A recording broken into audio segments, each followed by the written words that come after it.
নিজের মাকে ফিরে পেয়ে খুশি হলো পারুল। সম্পূর্ণ জানতে ভিডিওটিতে একটি লাইক করে দেখতে থাকো। গল্পের শুরুতেই দেখা যায় রুক্মিণী আর ঋত্বিক যে বিপদে পড়েছে সেই বিপদ থেকে নিজেদেরকে বাঁচার জন্য উঠে পড়ে লাগে। এরপর রুক্মিণী তো আশা ছেড়েই দিয়েছিল আর ভেবেছিল সে হয়তো কোনোদিনও বেঁচে আর ফিরতে পারবে না। তখনই রুক্মিণীকে বোঝাতে থাকে ঋত্বিক আর বলে, কে বলেছে আমরা বেঁচে ফিরবো না? আমরা অবশ্যই ফিরবো, আমাদেরকে ফিরতেই হবে। আমরা বিয়ে করেছি একসাথে থাকার জন্য, নিজেরা শেষ হয়ে যাওয়ার জন্য নয় রুক্মিণী। আমরা কিছুতেই শেষ হয়ে যাব না, শেষ পর্যন্ত লড়াইটা আমরা চালিয়ে যাব। এরপরেই দেখা যায় যে রুক্মিণী আর ঋত্বিককে মারবার আগেই গুন্ডাদের চোখে মুখে রীতিমতো লাল আবির ছিটিয়ে দিয়ে সেখান থেকে পালিয়ে যাওয়ার চেষ্টা করে রুক্মিণী আর ঋত্বিক। এরপর ডাকাত দলের সর্দার খুব রেগে যায়, গুলি চালাতে বারণ করে আর বলে ওদেরকে জীবিত ধরতে হবে। এর মাঝখানেই পারুল বলে, যেভাবেই হোক রুকু দিদিকে খুঁজে বার করতেই হবে আমাদের হাতে আর কোনো উপায় নেই। যে বা যারা এই কাজটা করেছে তাদেরকে আমি ছাড়ছি না। আর তাছাড়া ওই মানুষগুলোকে ভালো বলি কি করে, যারা নিজেদের বাড়ির ছেলেকে নিজেদের রক্তকে শেষ করতে চাইছে তাদের আর কী বা বলতে পারি বলতো? রায়ান তখন বলে, একবার পাই তারপর বুঝিয়ে দেব আমরা কি জিনিস। কিন্তু পারুল বুঝতে পারে এখানে কোনোভাবেই কোনো বিপদ ঘটতে পারে না, কারণ এই জঙ্গলটা রক্ষা করবার দায়িত্ব নিয়েছেন তার মা। পারুল এখনও বিশ্বাস করে তার মা এখনও আছে, এই গ্রামেই কোথাও একটা লুকিয়ে আছে। এর মাঝখানে রুক্মিণী পালাতে পালাতে ক্লান্ত হয়ে গেছে। ঋত্বিককে বলে, আমি আর পাচ্ছি না, আমি আর মনে হয় বেঁচে থাকতে পারবো না, সব কিছুই শেষ হয়ে যাবে।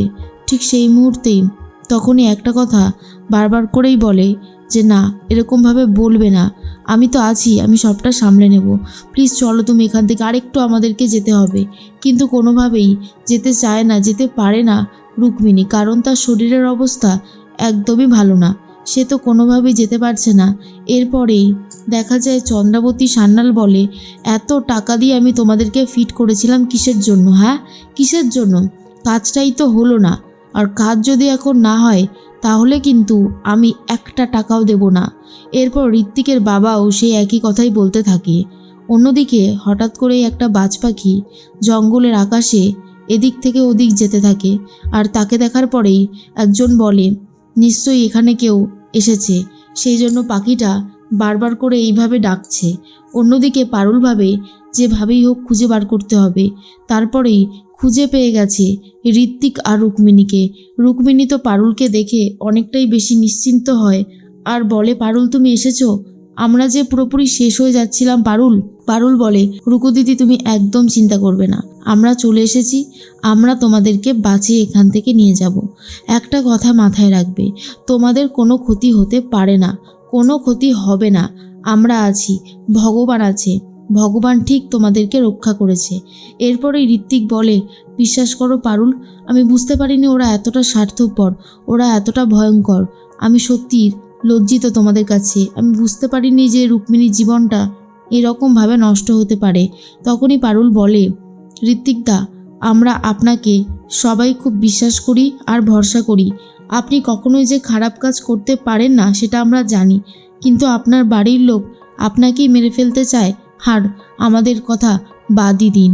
ঠিক তখনই মনে মনে একটা কথাই রুক্মিণী ভাবে, যেভাবে তারা বেঁচে ফিরে এসেছে, বেঁচে ফিরে আসার কোনো চান্সই ছিল না।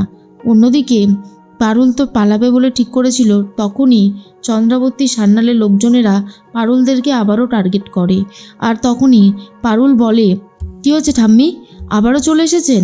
তখনই চন্দ্রাবতী বলে, তোমাদের যে কই মাছের জান সেটা আমি ভালোই বুঝতে পারছি, না বোঝার কোনো কারণই নেই, কিন্তু তোমরা এইবার আর এখান থেকে ফিরে পালাতে পারবে না, তোমরা এখানেই শেষ হয়ে যাবে, আর সেই ব্যবস্থাটা আমি করছি। পারুল বলে, ভগবান যদি চায় তাহলে কেউই কাউকে শেষ করতে পারে না, আর সেটা আমি খুব ভালো মতন জানি, ভগবান আমাদের সাথে আছে, তাই আমাদের কোনো ক্ষতি হবে না, হতে পারে না, এটা আমরা বিশ্বাস করি। অন্যদিকে মনে মনে একটা কথাই ভাবে রুক্মিণী, যেভাবেই হোক না কেন পারুলদের যেন কোনো ক্ষতি না হয়, কিন্তু গুন্ডারা পারুল সহ রীতিমতো সবাইকে গাছের সাথে বেঁধে রাখে। চন্দ্রাবতী সান্যাল বলে, এইবার আর কিছু বলবে পারুল? কি ভেবেছিলে যে তোমাদের বাড়ির মেয়ে আমাদের বাড়ির বউ হবে? সেটা কখনো হতে পারে না, কোনোদিনও হবে না। তোমাদেরকে তো আমি শেষ করার জন্যই এই প্ল্যানটা করেছিলাম। পারুল তখন বলে, শুনুন ঠাম্মি, আমি আপনাকে খুব ভালোভাবেই চিনেছিলাম, তবে বুঝতে পারিনি যে আপনি এতটা ডেঞ্জারাস যে কিনা নিজের নাতিকেও মারার জন্য উঠে পড়ে লাগে। আপনি যে কত বড় খারাপ একজন মানুষ সেটা তো প্রমাণ হয়েই গেল। তবে একটা কথা মাথায় রাখবেন, পাপ কিন্তু বাপকেও ছাড়ে না, তাই আপনাকেও ছাড়বে না।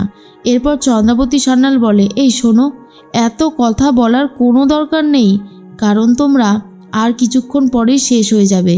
তোমাদেরকে আমি আর বাঁচিয়ে রাখবো না, সেই জন্যই বলছি, দয়া করে তোমরা এবার নিজেদের মুখটাকে বন্ধ রাখো।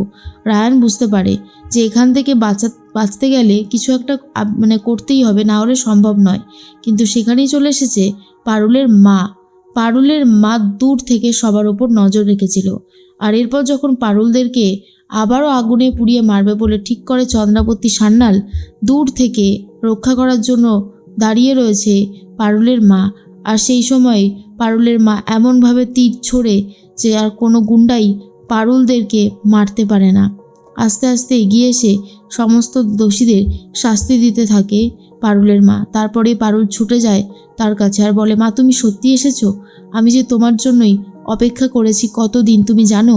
তখনই সে বলে, আমি যে তোকে খুব ভালোবাসি পারুল, আমার যে তোর জন্য গর্ববোধ হয়। তুই আরও এগিয়ে যা, তোর যদি কোনো হেল্প লাগে অবশ্যই বলিস, কিন্তু আমি তোর সাথে যেতে পারবো না রে। কিন্তু পারুল ভাবে সে তার মাকে নিয়ে যাবেই, কিন্তু পারুলের মা বলে তার এখনও অনেক কাজ বাকি আছে, তাই পারুলদের সাথে যাওয়া এখনই সম্ভব নয়।